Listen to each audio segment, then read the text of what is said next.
We've got Steve Brown back, JDC chairman, to have a little bit of a chat about the virtual. Got some news for everybody regarding the unlocking of passports and making their way to the World Amateur Darts Championships, because in about 48 hours' time, the first lot are going to start releasing all 6. So, so what's the news then? Well, obviously, when we started this, we hope that people will get involved and get engaged and enjoy what we're offering. Obviously, the appeal of Gibraltar plus the free platform to play on has made it sort of very popular. And we've got a situation where we've got sort of a lot of people crashing towards their 6th day on their 6th passport. Yeah, it's a bit of a bottleneck situation, if you like. So that's a problem that's presented itself. We've got some solutions for that.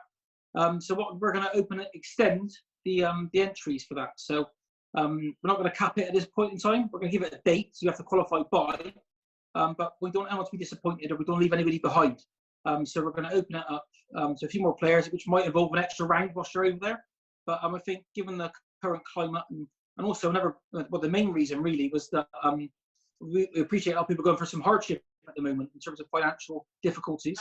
So what we don't want to do is pressure people into feeling they've got to pay to come to Gibraltar, £50 this weekend. Yeah. Perhaps that money be better spent on shopping or electric bill or something. So we're taking the pressure off people. They haven't got to pay to play in the event as of this weekend, in fear of being sort of phased out by the cap. So we're opening it up to more players. And I think the key message is we don't leave anybody behind. So if you're on your journey, on your passports, on your 2nd passport, 3rd passport, there's still plenty of time for you to qualify and pay for you to come and play. So again, obviously, we've been overwhelmed by the amount of support we've had for this, and I see it as a very positive move. I believe there's quite a few folk out there that are on 5 already, and hundreds of people on 4, and then there's people like me who might have 1 or 2, and that takes a bit of pressure off now, because it means that I can still go for it. I could even have a mate of mine who wanted to come with me, perhaps could get involved and have a go now. Yeah, that's absolutely the message for this. I know there are going to be some few people saying, "Oh, I've done it for 36 days on a trot. I thought I had to do it." Well, the good news is, guess what? You're in. So happy days. Put your feet up and relax.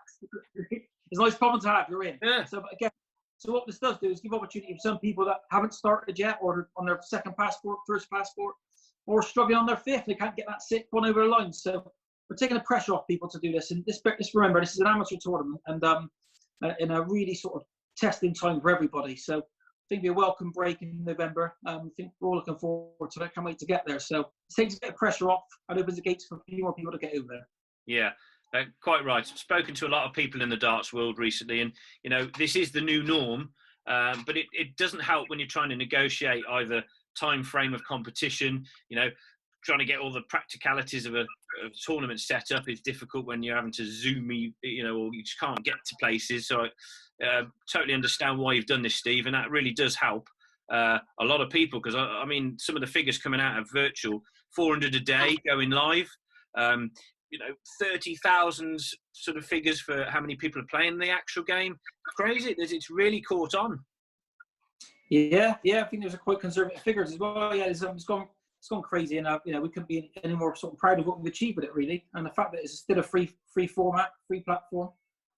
Again, just for us, I mean, and the worldwide participation is not just England or the UK. This is all around the world. And another problem we were facing in a couple of days' time was that the UK are 12 hours behind everybody else. So if we did have a cap on it, there's a chance that some UK players will wake up and find that they've sort of been locked out. So this gives an opportunity for everybody to play.